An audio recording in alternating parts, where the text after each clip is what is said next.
Southeast Radio's Business Matters with Karl Fitzpatrick. Well, auto-enrolment pensions will be introduced in Ireland from next January. While we've been waiting for many years for the commencement of this rollout, next year will mark a significant milestone in addressing the fact that approximately 1 in 3 employees in Ireland do not have a pension. Our final guest this morning, Mark Peters from Kinetic Financial, is now urging employers and employees to start preparing for auto-enrolment pensions today. Mark, before we discuss auto-enrolment, I'd like to get an insight into your business, Kinetic Financial. Good morning, Karl. Nice to be with you. I've been a financial advisor for almost 20 years now. I suppose I had a bit of maybe an entrepreneurial itch in me to set up my own business for a number of years. And I felt like if I hadn't done that at this stage of my life, maybe that opportunity was going to pass me by. We commenced trading in February 2023, fully authorised and regulated by the Central Bank of Ireland, I'm happy to say. And business has been going well, and strong interest and number of queries in auto-enrolment, but also in general. We deal with people who are self-employed business owners, employees, and we also deal with the public sector as well. And of course, the financial services sector is quite a competitive space. So where did you see a niche in the market for your business? It's interesting you say that, Karl, because the Southeast, but in particular Wexford, is thriving with financial advisors and good, sound financial advice. For us as a company, where we like to see ourselves as being different is we do operate on a hybrid model, which gives people flexibility. So we work on Zoom, but we also can call out to see people. And, often to build a relationship, we'll call out to meet people, but sometimes it's just a 10, 15-minute Zoom call, a quick update, and that works well because it saves people having to, either drive into the office here or us driving out to them. So we offer a service that helps people to, I suppose, make good, solid financial decisions based on a solid foundation or a solid financial plan. And that's what we work with. We use technology in order to do that with cash flow modelling. So, we like to think of ourselves as being a modern, technology-based company that helps people, as I say, make good decisions based on good data. The Auto-Enrolment Retirement Savings Systems Act 2024 was signed into law by the President on July 9th. What will this mean for people? Well, Karl, although it was signed into law, I suppose it's important for people to understand and put some context on this. Auto-enrolment has been flagged for over 25 years now in Ireland. So different governments have made different attempts and numerous attempts to actually bring it into law. We're finally there, which is good. And the need for it, I suppose, has come about because we're one of the few countries in the Western world who don't have auto-enrolment in place. But we do have, it's estimated, 750,000 employees who, at the moment, who are working but don't contribute to a pension. And I think it's fair to say that, we'll all agree it makes sense for the average person to make a plan for their retirement. The Irish state pension is worth just over €14,000 a year at the moment. It provides a very modest standard of living. So it's important that workers, business owners in Ireland are planning for their retirement to ensure that they have enough income to meet their standard of living and requirement. And we all know how much the standard of living the cost of it has increased in Ireland. So what is auto-enrolment all about? For the average person out there, it's about making plans for retirement. For staff or employees out there at the moment who are not currently contributing into a pension, from January 2025, you're going to be forced into a pension. So if you're over the age of 23 and under the age of 60, and if you earn more than €20,000 a year, and as I say, you're not currently paying into a pension, then you're going to fall into the auto-enrolment scheme, which basically just means that you're going to be automatically making contributions into a government pension.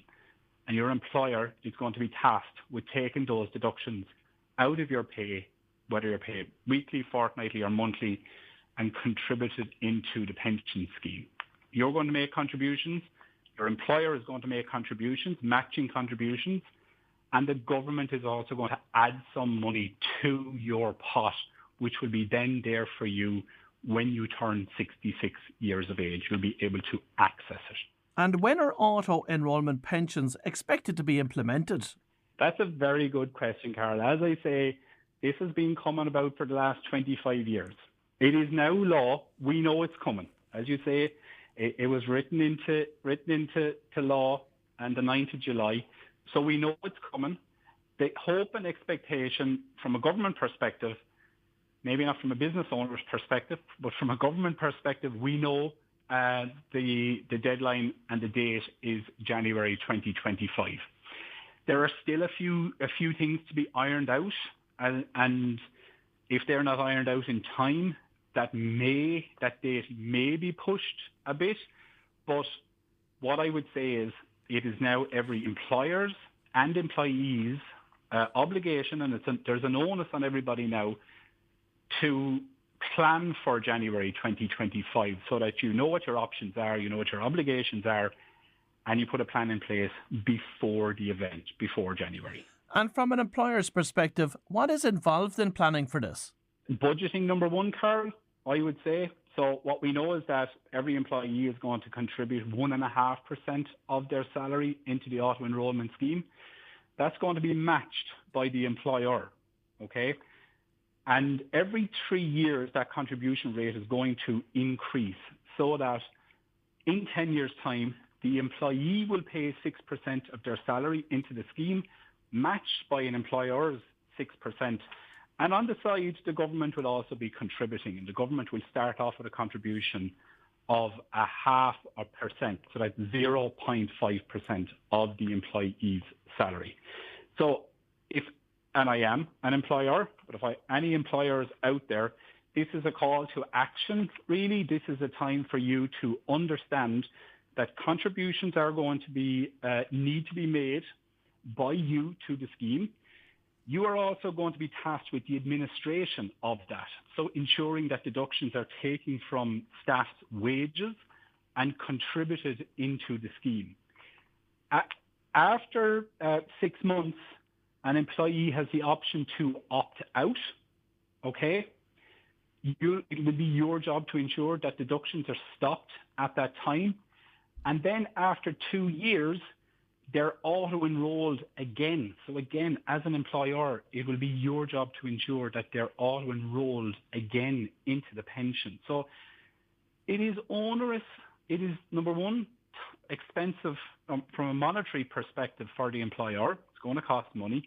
And two, it's going to take time. It's going to soak up employers' time on payroll and administration to ensure that this is, enrolled and set up correctly for all staff. And based on the rollout of auto-enrolment pension schemes in other countries, is it true to say that very few staff will actually opt out?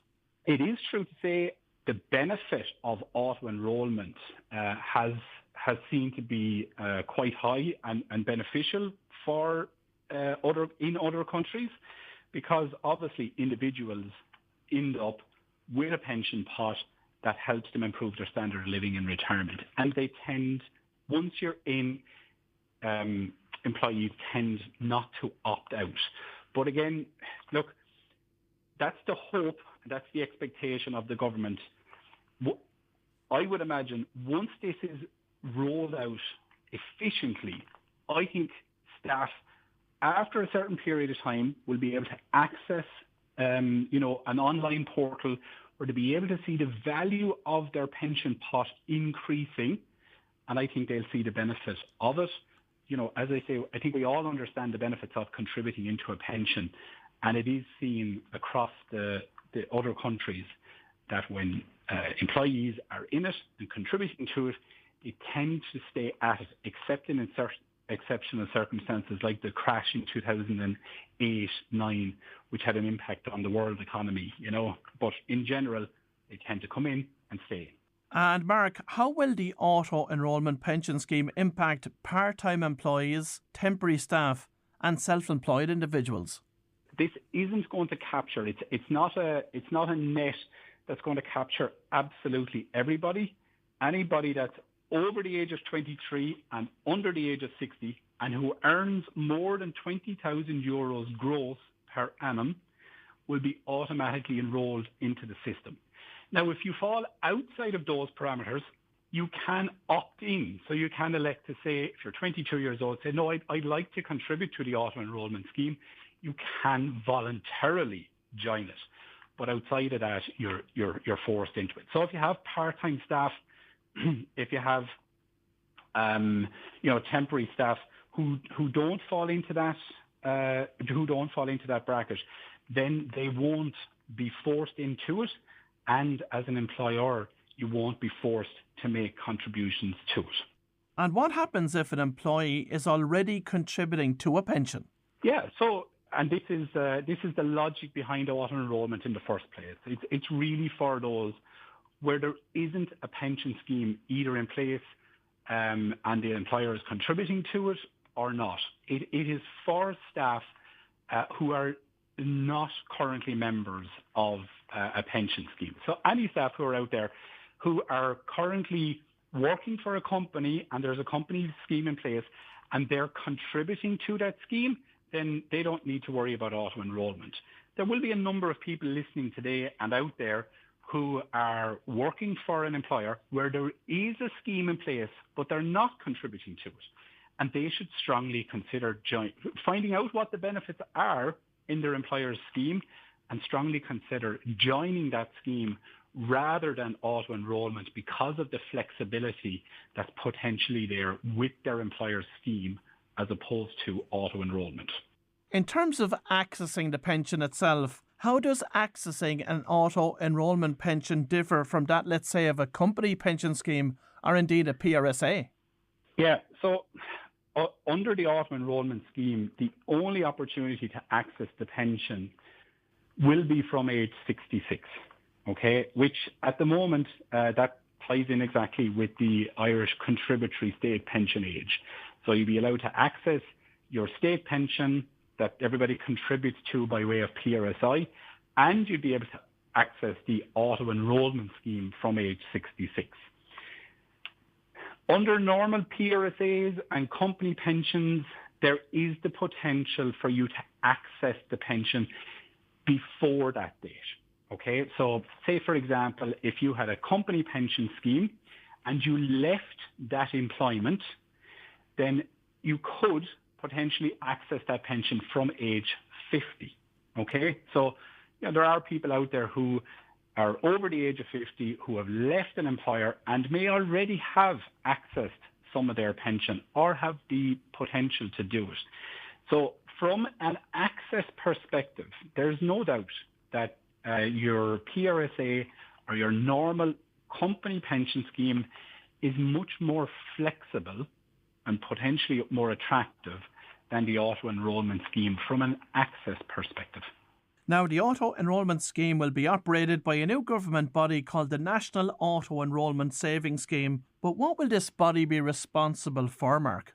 Its main responsibilities will be to, be in charge of the overall administration. They'll be tasked with handling the administration of the scheme, which will include, collecting contributions, so the contributions that are taken from an employee's wage, their salary every period, and also the employer's contributions and the government's contributions. So they'll be tasked with collecting all of those. They'll also be charged with managing the investment, because once the money goes in, it then gets invested. You have a choice either to run with the default investment strategy or to put your money into a low, medium, or high-risk fund. You will not get any advice on that. There will be no financial advisors available to provide you with advice on that.